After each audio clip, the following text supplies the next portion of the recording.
It was like somebody's addicted. There used to be that feeling like if I can't burn charcoal, then I don't think there's anything else that I can do. It runs through me. I cut down so many trees that I can't count. I don't know the number, but it's just too numerous to count.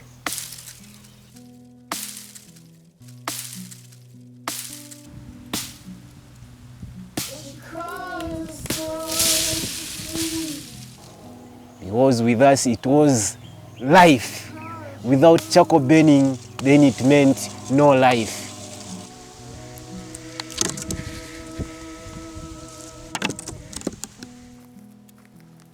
Think of a situation where in 20 years' time, are we really going to have a forest remaining?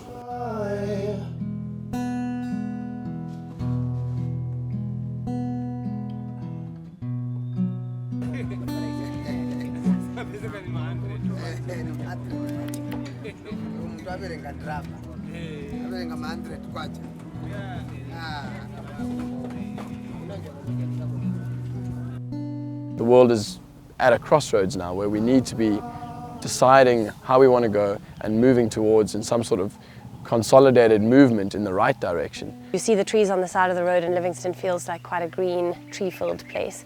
But from the air, there's not actually many at all. What's happening here in this forest could be, the beginning of the end of this forest. The climate is changing in Livingston. The Kalahari Desert is actually touching us already. People need to eat here, and burning charcoal as a means of energy and cooking, that's how they do it. And the way that that's done is by chopping trees out of the forest. We should push on and on for the change of mindset. But you could do something, you know what I mean? You've got hands and you've got feet and you've got a mind, and as long as you can maximize on those and bring people together and start mass action, anything really is possible. Get down on your knees, get your hands dirty, plant a tree, and think about how you are contributing to the future of this world that we are living in.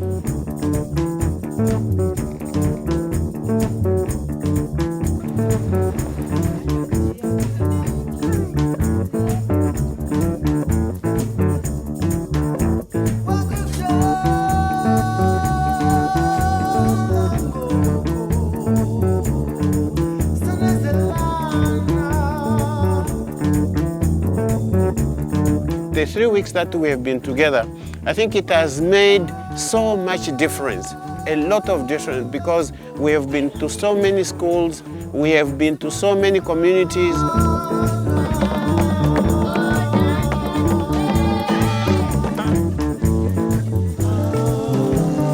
We're not here to save Zambia at all. We're here to highlight the amazing people who are providing their own small-scale solutions. Kebi and Benji are both integral to Trees for Zambia because they are very much the local heroes on the ground. This problem, you come 25 years from now, it will even be worse, because for those of us who have been in Livingstone for 20, 25, 30 years, it used not to be like this. It used to be, the forest used to be very, very thick, and in 20 years, we have moved this so fast. Trees are very important, and it's only trees that can save and help the environment. We are not planting these trees for ourselves, but we are planting these trees for the generations to come. One of the most important things you can do is you can start affecting the perceptions of the children that are going to be managing the areas that we're working in for the future. When you learn something today, you keep it for the next generation. You share the ideas.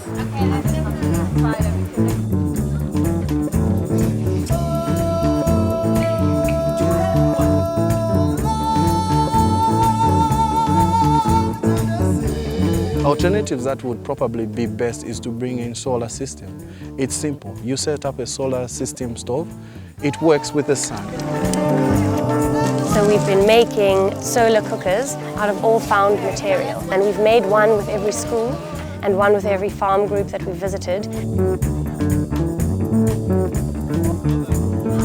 once that rice comes out of the bowl and it's cooked and it's hot, the reaction it's beautiful. Because we have learned something new which we didn't know. So we are very happy. Me and my friends, we are going to teach our friends the new way of cooking, making stoves. It's wonderful.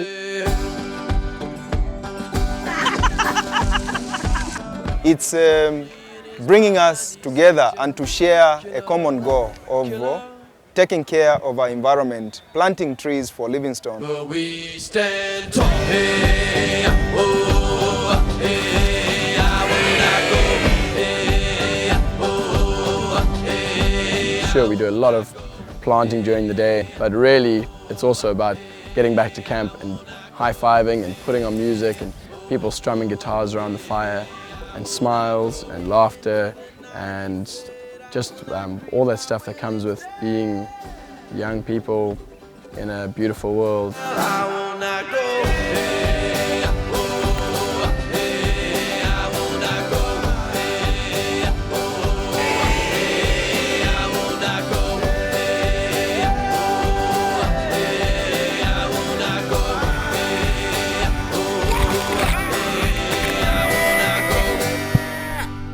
What has happened today is, it's like a birth. It's a whole new life that has just started. Unbelievable is an experience that I will never, ever, ever forget. People have been incredible. What we've been doing has been incredible. We could all do another 3 weeks, 3 months, 3 years.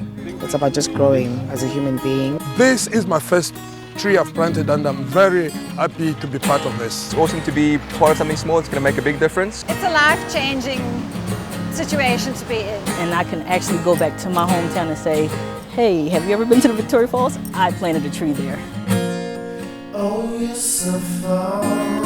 Greenpop have my full support because they are repopulating the trees and I think they are going to help us change the mindset of our people. The scope of what needs to change is so huge. But with the right ambition and the right people, it's possible. If you reach for the stars, you won't come out with a handful of mud.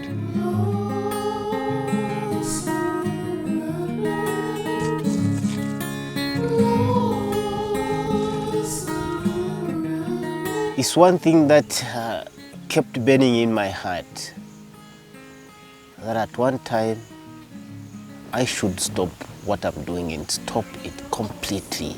In Lloyd's case, he categorically said, I'd cut down X amount of trees, and by the time I got to this point, I just felt a lot of angst around it, and I felt like I needed to do something. And so instead of cutting down trees, I started propagating. And he has no background in anything horticulture. But he started propagating trees, and now he's looking at eking out an income through doing that, which I think is absolutely amazing. There's that full 180 shift. It was not going to be easy for myself to plant 100 trees. It was going to be difficult. Now under Greenpop, I saw an opportunity to contribute 100 trees towards the project, and I promise with the days to come, I still have a lot of trees to contribute towards the project. I still have a good number of years to live on this earth. And within that time frame, I have to work extra hard to leave that impact before I die.